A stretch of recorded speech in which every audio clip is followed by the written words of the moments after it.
This episode is brought to you by the new Gold Silver Vault app. Get it for free at hiddensecretsofmoney.com.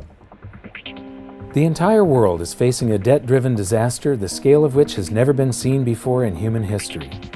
The situation is now so severe that we're left with only two options: default on our debt or inflate it away.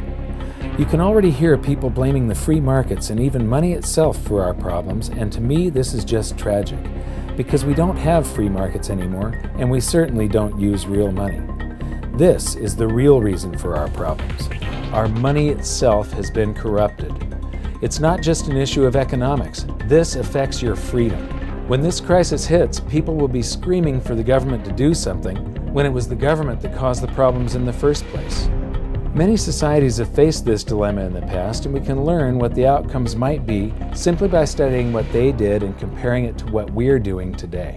So while I was in Germany, I decided to stop by one of my favorite museums and take you on a kind of crash course of the history of real money, how it evolved, and the twin dangers that arise when money is corrupted. I'm here at the Bundesbank Money Museum in Germany, and this is one of the best museums I have ever seen. Right at the very beginning of the museum, you walk in and it starts with barter. Originally, the first form of currency was livestock. The problem with livestock, though, like for instance this cow, if I traded this cow to you for something and somebody else wants to trade you something else that's of much lower value, you can't make change. A system that relies on barter is very inefficient because you not only suffer from the problems of divisibility, you also rely on the hope that you will find someone who has a good or service that you need, who wants something that you have at the same place and at the same time. In economics, this is called the coincidence of wants. Now add the fact that most goods have a shelf life before they perish, and you can see why barter systems held mankind back for so long. So what was it that solved the coincidence of wants and propelled us out of the Stone Age and into space? It was the invention of money. Money is not evil. It is a magnificent tool that allows us to trade our specialized skills and to store our economic energy.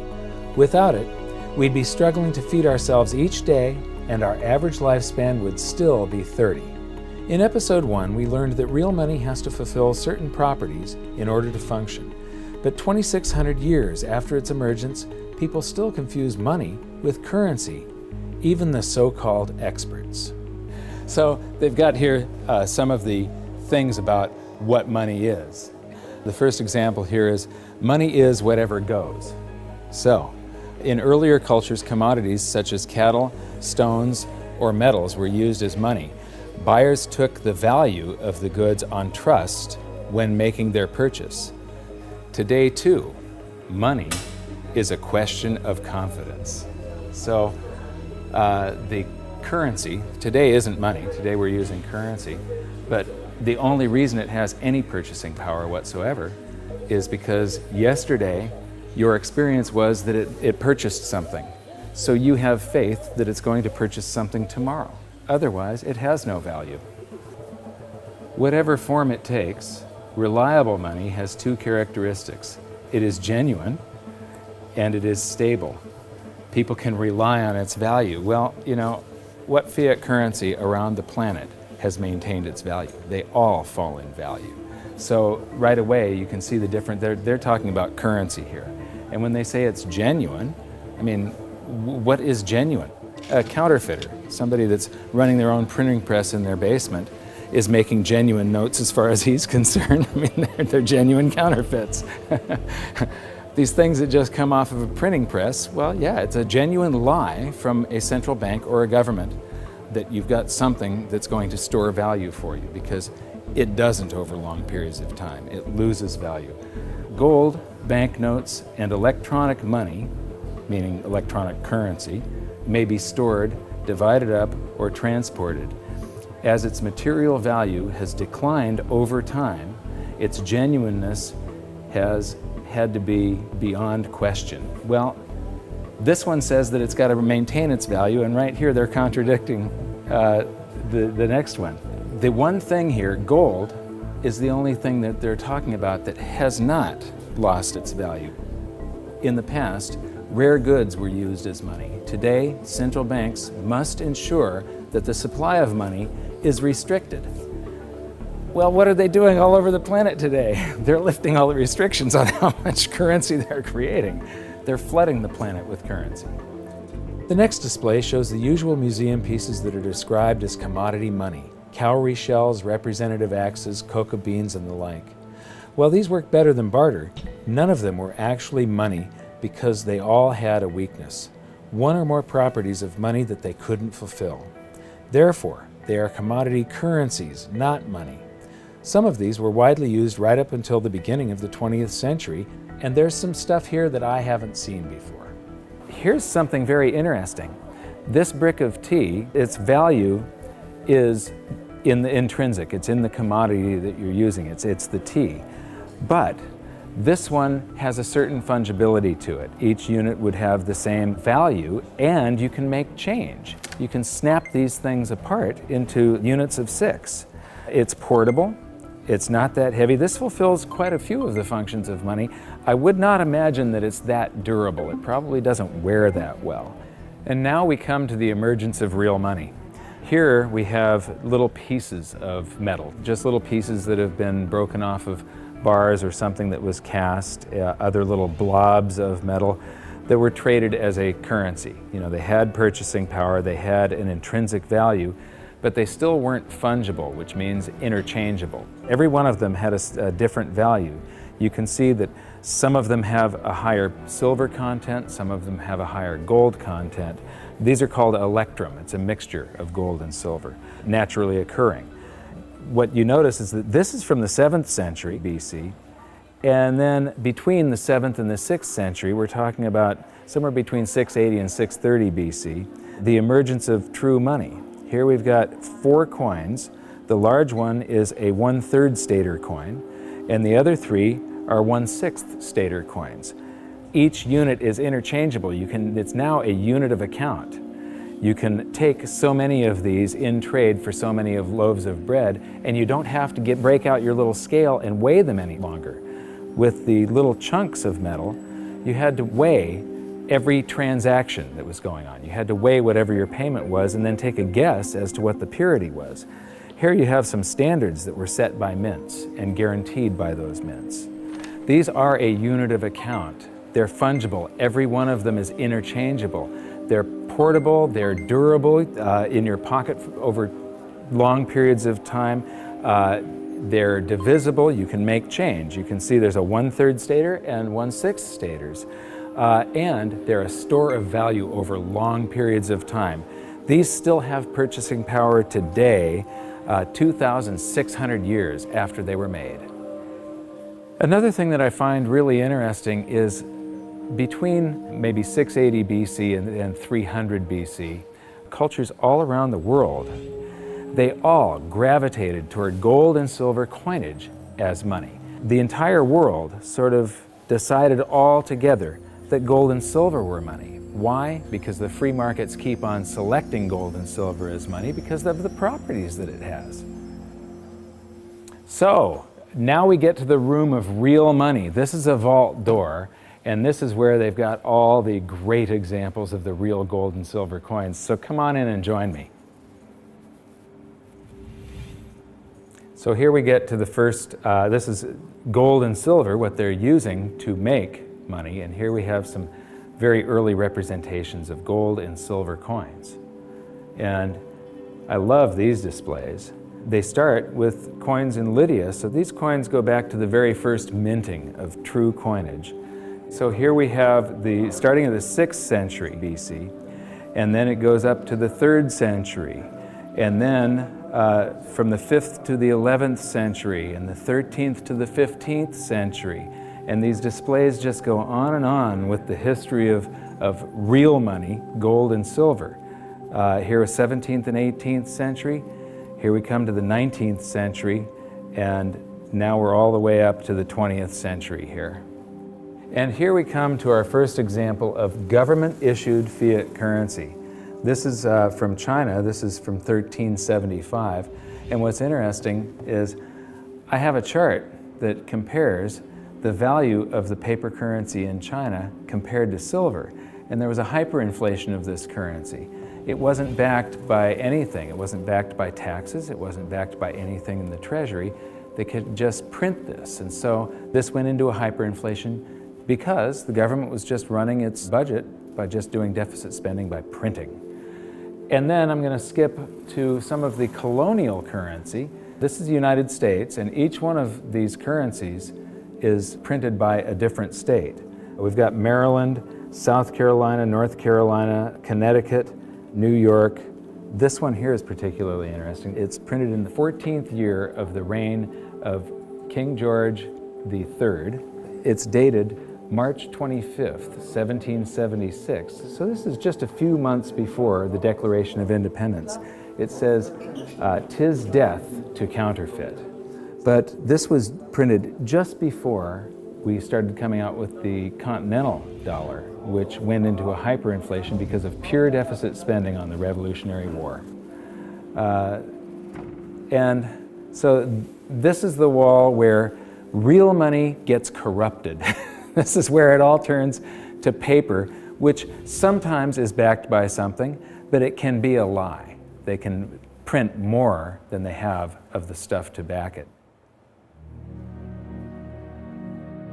As we learned in episode 2, one of the first things a country does at the outbreak of war is to suspend redemption rights so that their currency is no longer redeemable in gold.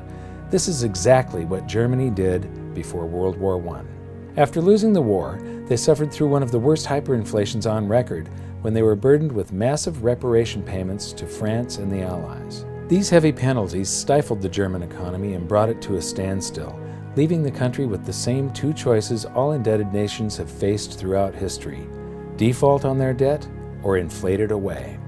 Defaulting was not a viable option, as they were completely impoverished, weakened, and surrounded by armed forces ready to take their land. Since their currency was no longer tied to gold, it was decided to light up the printing presses and inflate their way out, paying the debts with new currency created out of thin air. This had drastic consequences. Check out some of this Weimar currency. The display starts with one mark that actually purchased something, but soon the notes rise to the thousands, then the millions, then the billions, and finally the trillions. It's mind-blowing. You'll notice that I'm laughing a little bit as we move through the museum, but I'm not laughing at the people.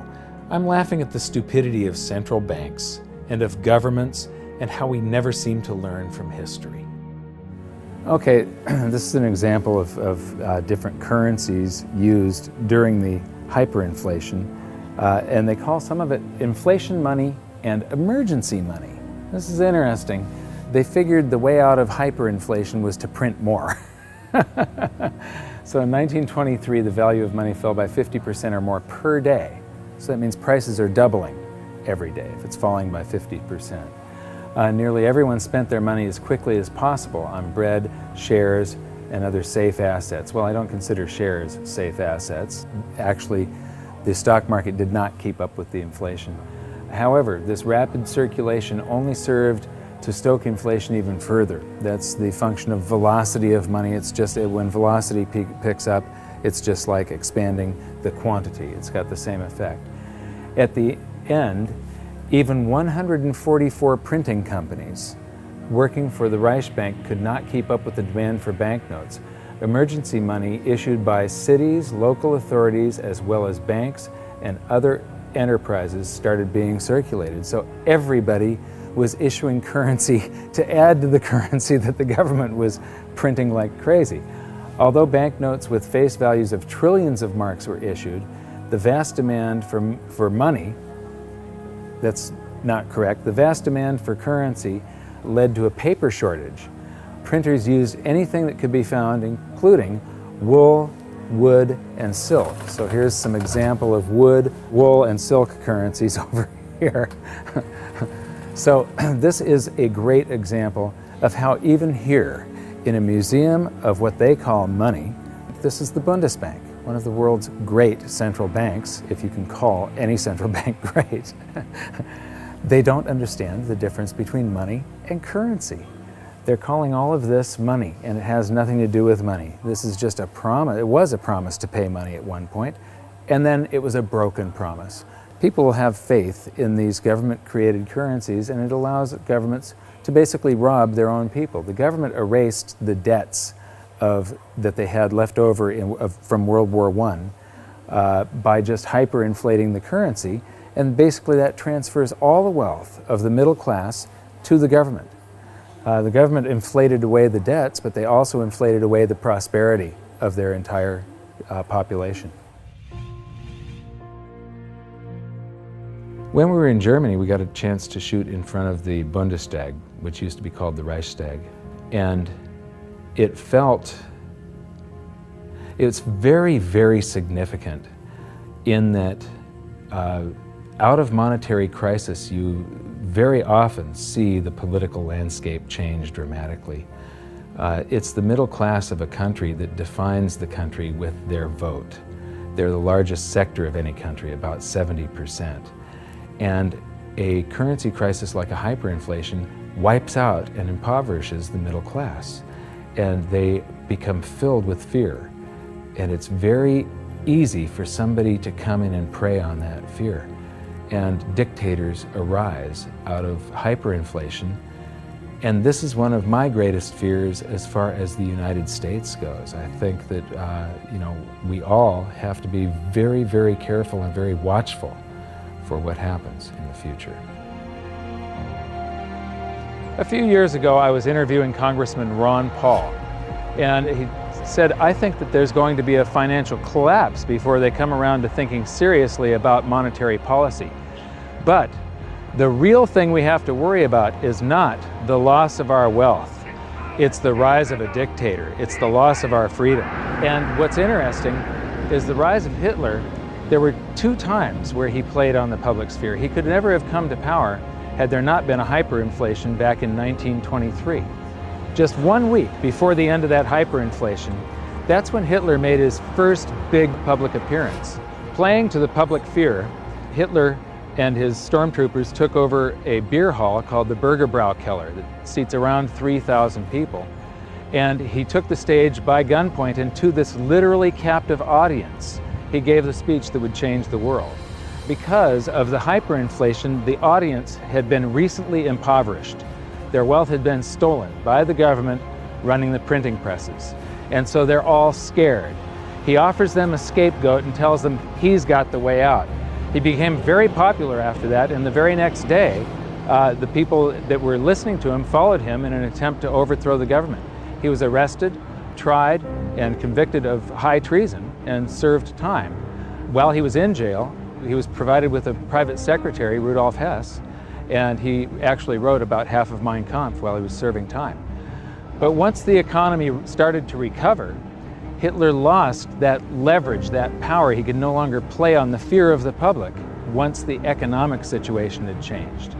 By the middle of the Roaring '20s, he had become a joke. The Nazi Party had gone to less than 2% of the vote.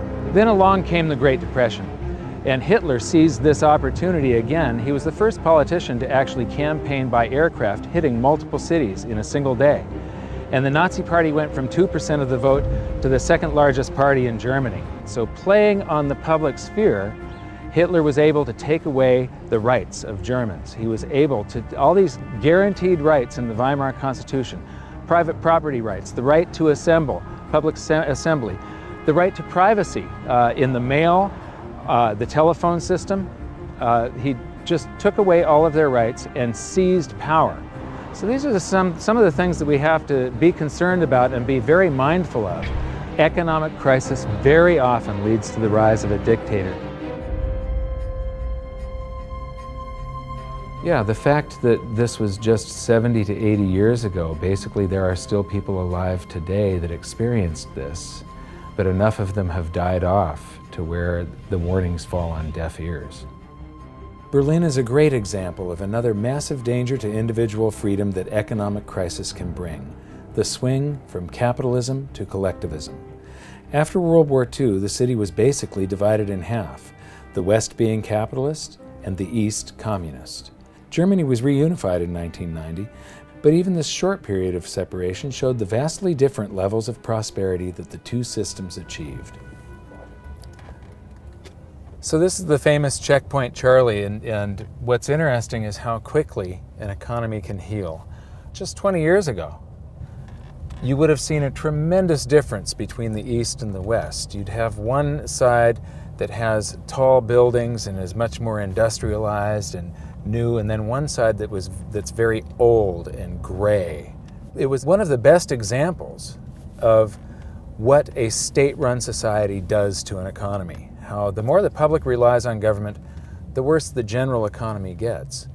What happens, in capitalism, you have the greatest disparity between the poorest and the richest individuals. And there's a backlash against that. And you see this happen in waves and cycles, this cycle that goes from capitalism to collectivism.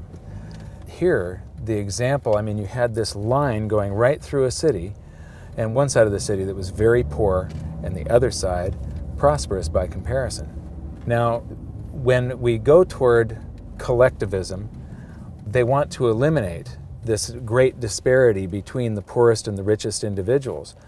But what happens isn't that they raise the standard of living for the poor up here. They drag the whole economy down so that everybody ends up living down here, except for the people that are running the government.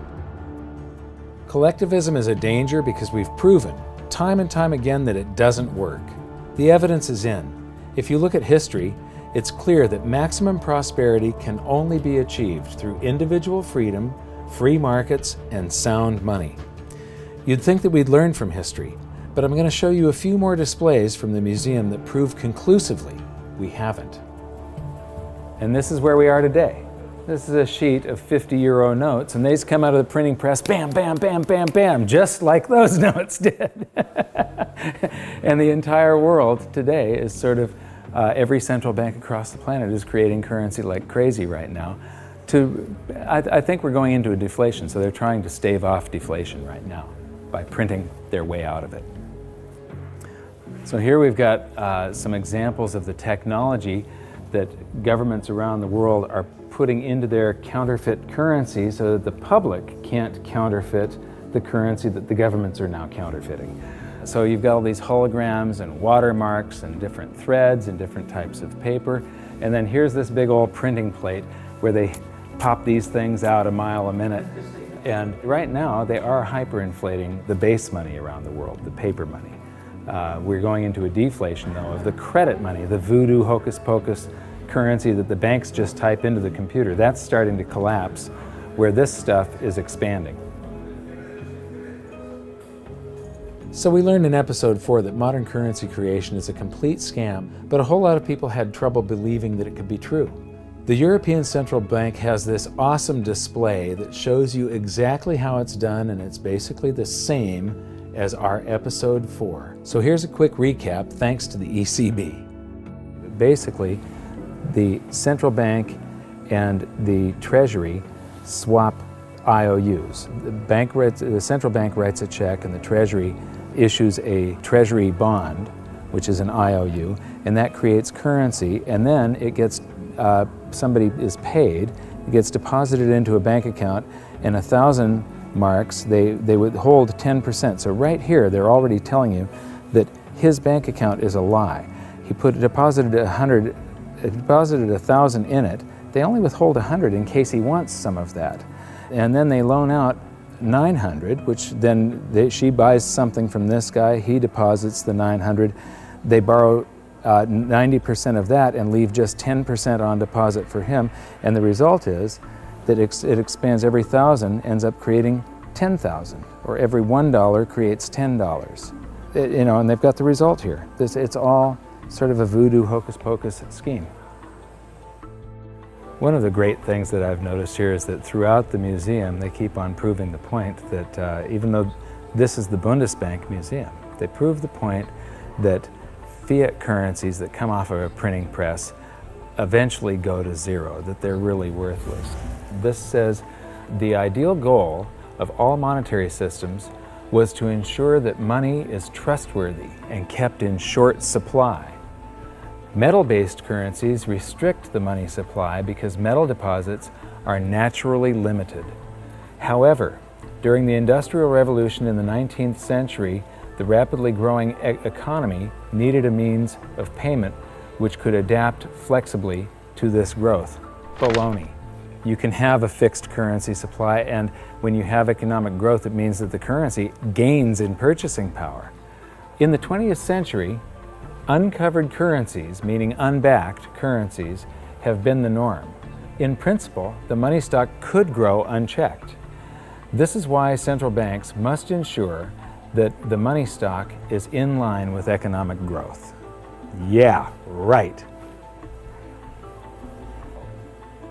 So here we've got my buddy Milton. Actually, Milton was sort of a semi-free market economist. He won the Nobel Prize, so he's considered the dean of the Chicago School of Monetary Thought, which are monetarists. They believe that we should have a Federal Reserve and it should expand and contract the currency supply to achieve stable prices. One of the problems with Keynesians and monetarists and so on is that they think you should expand it and contract it, but they never contract it. They just, Keynesian, you're supposed to spend when the economy is bad. The government's supposed to spend and stimulate and then withdraw currency from circulation to keep us from going into a bubble caused by the expansion of credit and the spending that they did during the bad portion of the economy. So they take this rubber band and they stretch it, and it's supposed to come back, but they never do that. They just keep on stretching it to infinity. And here we are, right now, where we are in the world is that rubber band is about to snap with every currency on the planet. And so I'm instability, I'm in deflation, inflation. Let me see, I'm going to cause a hyperinflation. Oh, it just went off the inflation scale. I guess I did cause a hyperinflation. Oops. And now the whole thing is collapsing. This game of inflation and deflation has never worked. Right now we're on the precipice of the whole system collapsing, and just like the game, our monetary system will reset. This is where the twin dangers we learned about may rear their ugly heads, so it's up to all of us to learn from history. I mentioned earlier that it was the invention of money that allowed humans to prosper and rise out of the Stone Age. But money is only part of the equation. What use is money if you don't have freedom? So what's going to happen? Will we default or inflate our way out of the mess we're in? Since 2005, I've been stating publicly, and I also wrote in my book, that I believe we're headed toward a series of events involving a short-term deflation followed by a big inflation or hyperinflation. If you really want to learn how this inflation might affect you and your family, join me at hiddensecretsofmoney.com for this episode's exclusive presentation.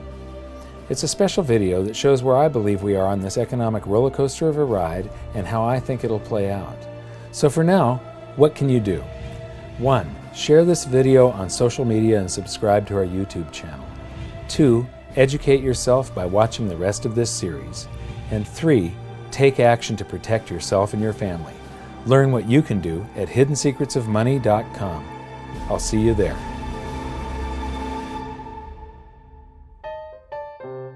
Should I buy $500,000 or $1 million? Let me see how much. This is not going to travel well in the suitcase, but it would be good to have €1 million, wouldn't it? Tough decision. So, okay, I'm going to buy €250,000. So here's €50 for your $250,000. And 7,95. yeah. And I get change back. This is about €8 to buy €250,000. 7,95, 8, 9, 10. Okay. 40 sind 50. Okay. And what's interesting is these are going to eventually be in here. And it won't be too long before these end up like this. Oh, and we get some chocolate gold coins. Dankeschön.